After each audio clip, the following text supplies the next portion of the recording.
Buenos días a todos los presentes. Agradecemos al Comité del Kiwi habernos invitado a participar de esta jornada. Y bueno, queremos hacernos esta pregunta, que es, ¿qué es posible incorporar del modelo de Nueva Zelanda en la industria chilena del kiwi? Primero, en el contexto geográfico, ubiquémonos en el mapa. Chile, el cultivo del kiwi se concentra en un 90% entre la región de O'Higgins y la región del Maule, distribuyéndose de costa a cordillera. Mientras que en Nueva Zelanda, el cultivo del kiwi se concentra principalmente en la isla norte de Nueva Zelanda, con un 80% de su cultivo del kiwi ubicado en la bahía de Plenty, que es justamente la zona que visitamos dentro de esta gira. Bien, ubiquémonos en términos de ventanas de cosecha de kiwi Hayward en ambos países. Chile, comenzamos cosecha desde mediados de marzo hasta mediados de mayo, mientras que Nueva Zelanda va de mediados de mayo a fines de junio, mediados de abril, perdón, a fines de junio. ¿Por qué es importante ubicarnos en el calendario en los meses en los que estamos cosechando? Porque es importante conocer cuáles son aquellas variables climáticas que están presentes durante la cosecha en ambos países. Y acá tenemos un cuadro comparativo con aquellas variables climáticas más importantes.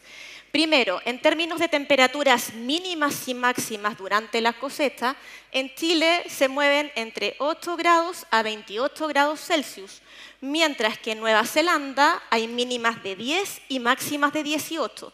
Acá ya vemos una gran diferencia en términos de que en Nueva Zelanda la temperatura máxima es 10 grados mayor a la que tenemos en Chile. En términos de humedad relativa, en Chile se mueve de un 47 a un 60%, mientras que en Nueva Zelanda es de un 81 a un 82%.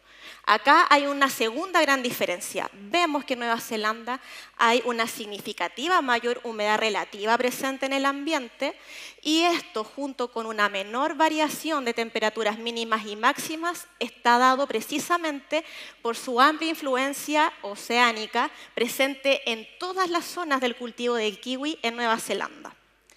Siguiendo con los comparativos en términos productivos, en términos de superficie promedio por productor, vemos que en Nueva Zelanda, en promedio, los productores tienen un 3,8 hectáreas de superficie, mientras que en Chile ese promedio es de 14 hectáreas. Acá es clave porque lo que vimos es que en Nueva Zelanda se trata de pequeños productores a una escala más bien de producción familiar, pero por sobre todo especialistas en el cultivo del kiwi. Ellos cultivan solo kiwi, a diferencia de nosotros en Chile. Nuestros productores, además de tener una mayor superficie cultivada, tienen además otras especies frutales que cultivan. En términos de rendimiento promedio, toneladas por hectárea, en Nueva Zelanda va de los 45 a las 60 toneladas, mientras que en Chile va de 35 a 45 toneladas por hectárea. Vemos entonces que en Nueva Zelanda además hay un mayor rendimiento por hectárea. Y finalmente, en términos de parámetros con los que iniciamos cosecha de kiwi Hayward, vemos que tanto en Nueva Zelanda como en Chile iniciamos con parámetros bastante similares. En Nueva Zelanda inician cosecha con 15,5% de materia seca y 6% de sólidos solubles. Mientras que en Chile iniciamos cosecha entre 15,5 a 16% de materia seca, con sólidos solubles que van de los 5,5 a los 6. Ahora, ¿qué vimos en los huertos visitados en Nueva Zelanda? Acá vemos una imagen de un huerto que nos muestra plantas antiguas, pero por sobre todo con una alta carga frutal. Pero más allá de esta alta carga frutal, lo que más nos llamó la atención es ver la uniformidad de la fruta en este texto frutal. Uniformidad en términos de calibre, de calidad, de condición. ¿Y esto cómo repercute después en las centrales de embalaje? Acá hacemos un comparativo de las calidades de la fruta, las categorías. Vemos que en Nueva Zelanda, en ese texto frutal, hay un 95% de fruta categoría 1, es decir, fruta cilíndrica sin defectos, con un solo 5% de fruta plana. de fruta CAT 2, que principalmente es fruta plana y algunos defectos de calidad menores como marca Hayward. Mientras que en Chile tenemos de un 60 a un 75% de CAT 1, con un 25 a un 40% de CAT 2. Y esta categoría 2 está representada principalmente por frutos planos, abanicos, manchas de agua, golpes de sol, quemados de sol. Más allá de lo que hemos visto, que efectivamente en Nueva Zelanda hay condiciones climáticas mucho más favorables para el cultivo del kiwi, más allá de eso, ¿qué es o cómo ellos logran una materia prima más homogénea? Bueno, ¿y quién es CESPRI? Es una entidad reguladora que está conformada por 17 centrales frutícolas y más de 2.800 productores nacionales. Es una estructura tipo cooperativa, en donde los productores son socios y accionistas de ella.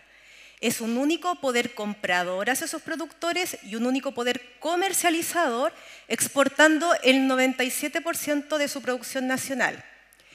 Y dentro de su plan estratégico se encuentra trabajar en una calidad homogénea y asegurar el abastecimiento durante todo el año, mantener su marca CESPRI. Para esto, ellos de cierta manera hacen un pago extra a sus productores que cosechan muy temprano en la temporada y los de cosecha más tardía. Además de tener presencia en Europa, en países como España, Italia, Grecia, y con ellos sumando más de 1.400 productores internacionales. ¿Y qué es su sistema? Es un sistema integrado, basado siempre en la mejora continua y buscando el estándar de calidad, que sea uno solo. Ellos interfieren y le dan valor agregado a cada eslabón de la cadena, partiendo por los productores, ¿verdad?, llevando un seguimiento a la segregación de su fruta, dando la liberación para las cosechas. Luego siguen con las centrales frutícolas, entregando los planes de embalaje, los manejos de post-cosecha, los manejos de los fríos y de esta cierta manera seguir hasta los supermercados minoristas. ¿Y por qué llegan hasta ahí? Porque ellos de esa manera se quieren asegurar de cumplir con las expectativas del consumidor, de que consuman un fruto bueno. Y en ese sentido, a nosotros nos falta un poco alargar esa mirada. Hoy estamos en una mirada de cumplir con nuestro plan estratégico de llegar a los supermercados mayoristas, pero nos falta un poco ahondar con lo que espera el consumidor de nosotros. Y bueno, y siguiendo este eje en donde el consumidor es el foco, ellos se basan para desarrollar sus nuevas variedades, considerando sus preferencias, como el sabor, el gusto, de encontrar un fruto dulce, jugoso, seguido por la calidad y que ésta se mantenga en el tiempo. Y, por otro lado, los beneficios que aporten a la salud. En este sentido, CESPRI cuenta con una estructura organizativa muy potente en donde ellos quieren permanentemente innovar a través de mucha investigación, pero sin perder además el foco, además del consumidor, de perder el foco en la post-cosecha. Y bueno, dentro de los desafíos de nuestra post-cosecha, sabemos que el kiwi es un fruto de comportamiento difícil de estudiar. Hay que entender muy bien cómo se comporta en cuanto a su producción y a la post-cosecha, y CESPRI lo ha hecho muy bien en esto. Ellos fueron muy metódicos en estudiar 100% cada variedad que se han ido enfrentando. Partieron por el verde, siguieron con el kiwi amarillo y hoy se encuentran estudiando el kiwi rojo. Se encuentran en la etapa de identificar y manejar muy bien su producción para luego avanzar hacia la post-cosecha. Por otro lado, también tenemos que el kiwi amarillo ha impactado muy fuerte en la cadena logística y comercial del kiwi verde. El kiwi verde ha ido perdiendo de cierta manera terreno y en realidad comercialmente ellos lo venden cuando se pueden, pero el foco hoy está en el kiwi amarillo. Y acá tenemos nosotros nuestro desafío, en manejar 100% nuestro kiwi Hayward bajo nuestras condiciones para que así en un futuro, cuando nos encontremos ante la introducción del kiwi amarillo, ya estemos mejor preparados para enfrentarlo. Y acá algunos ejemplos de cómo ellos han ido identificando sus 3 variedades en cuanto a materia seca, sólidos solubles y la firmeza. Y si revisamos lo que es el kiwi verde, si bien tiene una tasa de ablandamiento menor a las otras variedades, tiene menos materia seca y tiene menos contenido de sólido soluble. Al revés pasa con el kiwi rojo, que tiene mucho mejor contenido de azúcar, que es lo que busca el consumidor, mejor materia seca, que le aporta mayor post cosecha, pero tiene ahí un poco una tasa de ablandamiento un poco mayor a sus otras variedades. Y bueno, Zespri también ha trabajado muy fuerte en el posicionamiento de su marca, siguiendo estos 3 parámetros. Primero el sabor, introduciendo las variedades dulces como son el amarillo, el rojo, y hoy además se encuentran trabajando en el kiwi verde en una nueva línea comercial que la denominaron Sweet Green. En cuanto a calidad, ellos han tratado de cambiarle un poco el switch al consumidor, tratando de enseñarles que en realidad un fruto más sensible o más blando no necesariamente significa que sea un fruto de mala calidad o que esté sobremaduro, sino que más bien tiene un mayor sabor. Y en la salud, que ya se ha comentado, bueno, inicialmente la promoción de sus beneficios iba enfocado al alto poder digestivo que tenía el kiwi, pero luego del COVID se enfocó a su alto contenido de vitamina C, que por supuesto aporta al sistema inmune. Por esto mismo, de que Zespri ha establecido un fuerte posicionamiento de su marca, acompañado de generar un producto que genere una experiencia de consumo para su consumidor final, es que ellos trabajan con laboratorios oficiales, de los cuales ellos hacen una fuerte segregación de sus productores.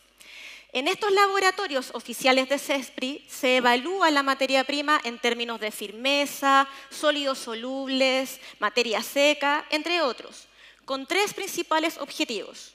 El primero de ellos es hacer una caracterización completa de esta materia prima, lo que es fundamental porque en este momento se define el pago al productor dependiendo de la calidad de su fruta, se establece el manejo post cosecha que va a recibir esta materia prima y por ende también se establece el destino comercial de esta fruta.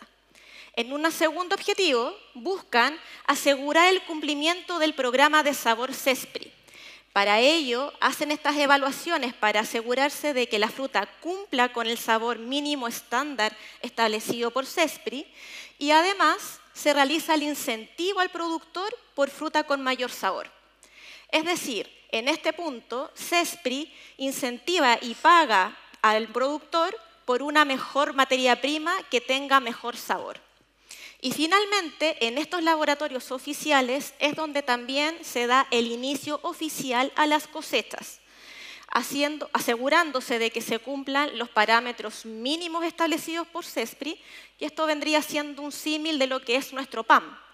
Y además para asegurarse de cumplir y cubrir con toda la ventana comercial.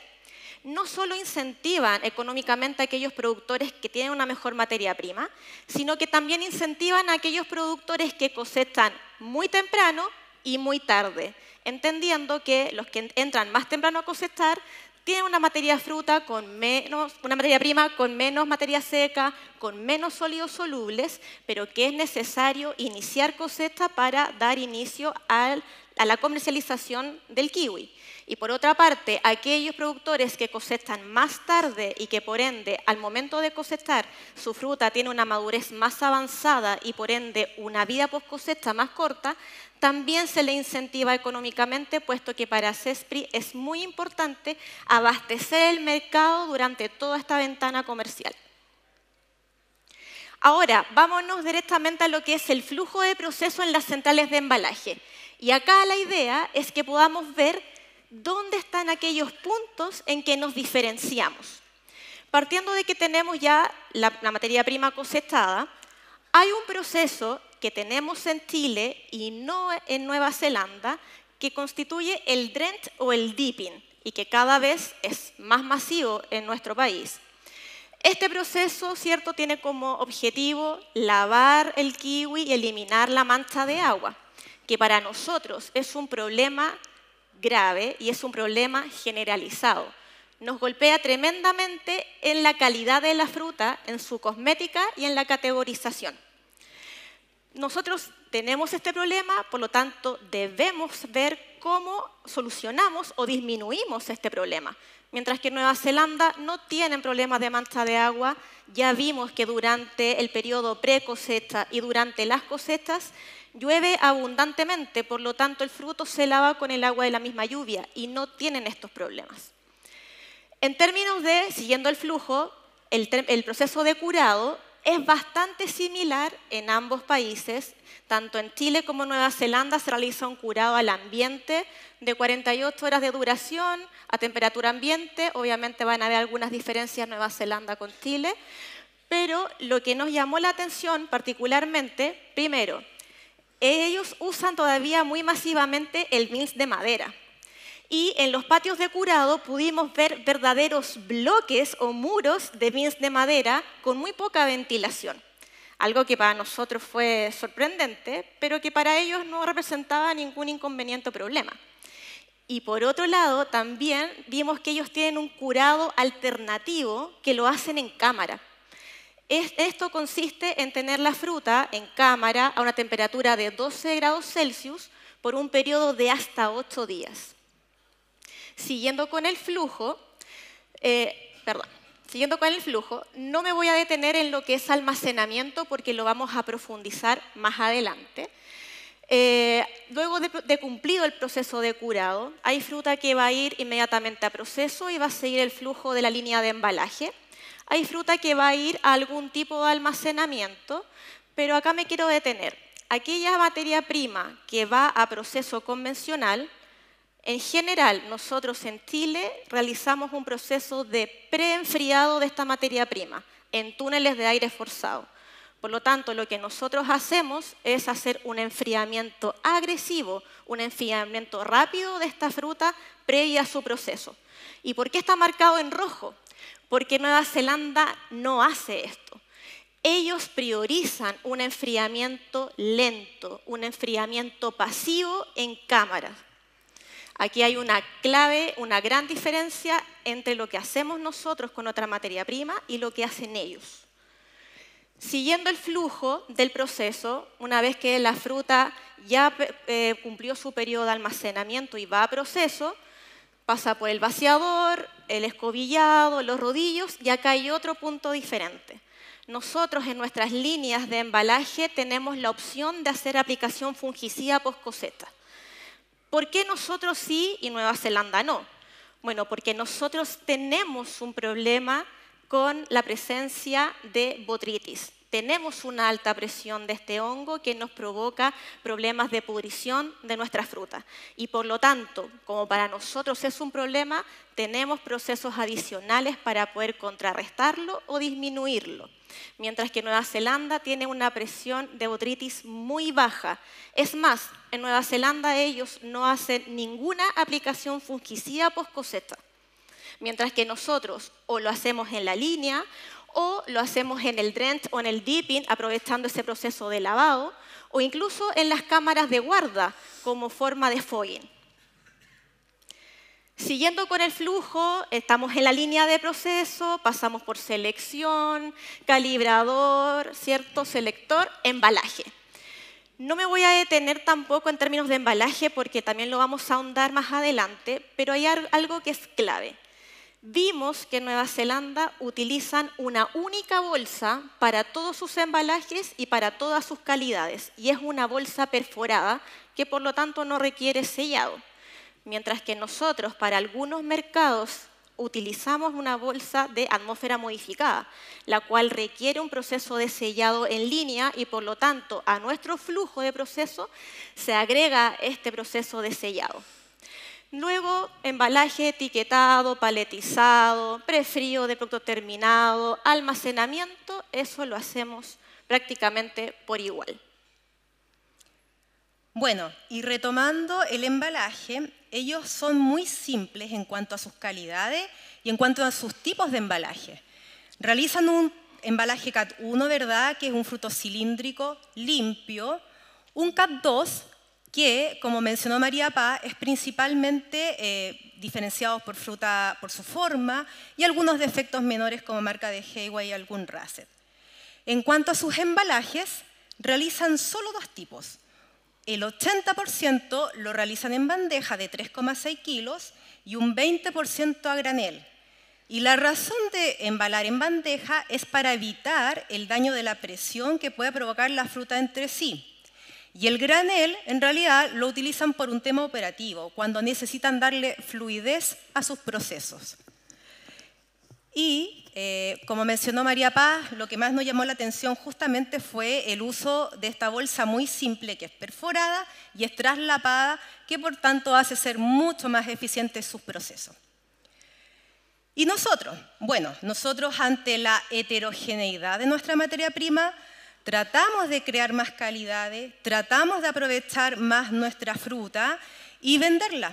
Y para eso creamos distintas calidades. Tenemos un CAT 1, tenemos ahí distintos tipos de CAT 2, dependiendo ahí de la temporada, podemos observar un tipo de CAT 2 con más mancha de agua, otro con más fruto plano, y además creamos el CAT 3, que es el fruto abanico.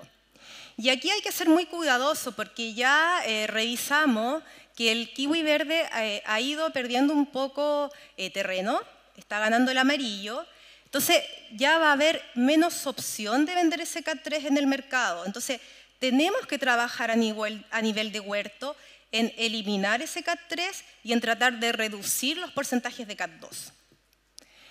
Y los embalajes, bueno, realizamos distintos tipos de embalaje, cartón con bolsa, clamshell, bandeja, utilizamos también la bolsa MAP más que le agregamos sachet, entonces todo eso nos hace ir perdiendo eficiencia en nuestros procesos. Si trabajáramos con una materia prima más homogénea, por supuesto que también podríamos tener simpleza en nuestros procesos. Y la automatización, ellos la han ido introduciendo de forma muy paulatina, tratan de dominar cada punto para luego avanzar al siguiente y de esta manera no perder el control. Esto también está basado en las mejoras continuas que tienen ellos. Y acá podemos ver unos pequeños videos de la postura de bolsa, el embalaje en bandeja, que ya dijimos que es el 80% de su programa comercial, y el cierre de la bolsa, que en realidad es un sellado muy simple, solamente es un traslape. Pero además tienen automatización en otros procesos, por ejemplo, en el armado de caja, en el pegado del PLU, en el paletizaje. Ellos también utilizan un selector de defectos, pero está principalmente enfocado en separar por forma, más que tratar de sacar los defectos de la fruta. Bien, pasemos al almacenamiento. AC, atmósfera controlada, FC, frío convencional. Hagamos una comparación. En Nueva Zelanda, solo el 10% de su volumen total lo almacenan en atmósfera controlada. El 90% lo almacenan en frío convencional. Mientras que nosotros, en promedio, almacenamos en AC el 40% de nuestro volumen, con un 60% del volumen almacenado en frío convencional. Otra diferencia es que en Nueva Zelanda el almacenamiento tanto en AC como en FC se trata de fruta embalada, es decir, 100% producto terminado, almacenado, mientras que nosotros lo que guardamos en AC es materia prima, es decir, fruta en bins. Haciendo un comparativo entonces de los almacenamientos, ¿qué y cómo guardamos? Entendiendo que para Nueva Zelanda no existe la guarda propiamente tal, sino que hablamos de almacenamiento. A la izquierda, una cámara de Nueva Zelanda, a la derecha, una cámara de guarda de Chile. Ya vimos, ¿cierto?, que en Nueva Zelanda el 90% o más se almacena en frío convencional, mientras que nosotros el 40% o más lo almacenamos en atmósfera controlada. En Nueva Zelanda se almacena producto terminado y nosotros guardamos materia prima. En Nueva Zelanda, ese 10% o menos que hacen almacenamiento en atmósfera controlada, lo hacen no con su mejor materia prima. Lo hacen con aquella fruta que no es la óptima, no es la que tiene el mejor potencial de almacenamiento, pero es aquella a la que le pueden dar un periodo corto de almacenamiento para luego salir a comercializarla en forma rápida. Mientras que nosotros guardamos en AC nuestra mejor fruta, nuestra mejor materia prima en términos de firmeza. Nos guiamos por el historial de productores, por las curvas de ablandamiento, la condición de la fruta, en fin, pero apostamos a guardar en AC nuestra mejor materia prima. Clave, tanto en Nueva Zelanda como en Chile, el control de temperatura, el control de etileno. Y en términos de los valores de temperatura y etileno son muy similares en ambos países. Sí vimos en Nueva Zelanda algo que nos llamó profundamente la atención y es que en forma generalizada en los distintos packings que visitamos vimos una alta condensación de las bolsas, lo que nos llamó la atención profundamente, pero para ellos esto, lejos de ser un problema, lo ven como un beneficio para controlar la deshidratación de la fruta durante su almacenamiento. Como el almacenamiento es prolongado, al igual que nosotros, pudiendo llegar a 150 días o más, esta condensación con el tiempo desaparece y no es un problema para ellos. Nosotros, además de guardar nuestra fruta, nuestra mejor fruta en AC, incorporamos la aplicación de una molécula llamada 1-MSP, buscando precisamente inhibir la síntesis de etileno y con esto controlar la caída de las firmezas durante su almacenamiento. Esto en CESPRI no lo usan. No lo tienen prohibido, pero no lo están usando porque en el fondo va en contra de lo que ellos están buscando como producto final.